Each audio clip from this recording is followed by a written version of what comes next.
बहनों भाइयों, झूठ क्या है? मोटे तौर पर एक ऐसा कथन, एक ऐसा स्टेटमेंट जिसके समर्थन यानी सपोर्ट में कोई कर्म या एक्शन ना हो, झूठ कहलाता है।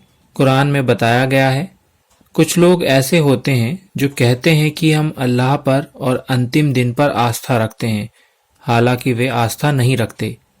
या यूं कहें कि वे झूठे हैं, क्योंकि उनके कर्म उनके दावे का समर्थन नहीं करते। इस श्लोक में जो सिद्धांत बताया गया है, उसमें मेरे लिए और आप सबके लिए एक चेतावनी है, और वो ये है कि कहने को तो कोई भी कह सकता है कि मैं ईमानदार हूँ, आस्थावान हूँ, लेकिन कह देकर या ऐलान करके संतुष्ट नहीं हो जाना चाहिए। वास्तविक परीक्षा तो उसके बाद शुरू होती है। विजिलेंस या सतर्कता के महत्व से कोई इनकार नहीं कर सकता, जिसको व्यक्तित्व निर्माण, पर्सनालिटी डेवलपमेंट का आधार माना गया है। इसीलिए इस्लाम ने सतर्क रहने को कहा है। चूंकि ईमान या आस्था घटती बढ़ती रहती है और कभी खत्म भी हो जाती है, इसलिए चौकन्ना रहना चाहिए। ईमान और कर्म एक सिक्के के दो पहलू हैं, यानी मोटे तौर पर कर्म से आस्था के स्तर का पता चलता है। इसलिए आदरणीय मोहम्मद सल्लल्लाहु अलैहि वसल्लम ने कहा कि पाप करते समय व्यक्ति की आस्था समाप्त हो जाती है।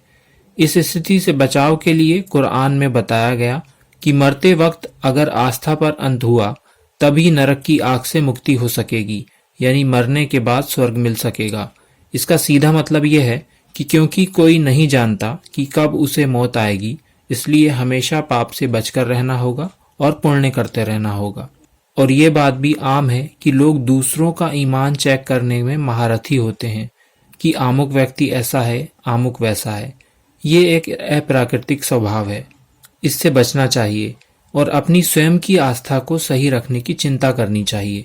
क्या कभी ऐसा होता है कि माल हमारी जेब में हो और हमें चिंता दूसरों की जेब की हो? नहीं ना। प्राकृतिक बात यह है कि जिसकी जेब में जरा भी माल होता है, चौकन्ना वही रहता है। जिसकी जेब में कुछ ना हो, उसे अपनी जेब की क्या चिंता। और एक बात और कि दूसरों की जेब पर नजर रखने वाले को आप क्या कहते हैं? जेब का चलिए छोड़िए। तो ये थी कुरान के दूसरे अध्याय के श्लोक नंबर 8 से संबंधित कुछ आम बातें। जल्द मिलते हैं इसी अध्याय की अगली आयतों में बताई गई बातों के संक्षिप्त वर्णन के साथ। अभी दें अनुमति। धन्यवाद।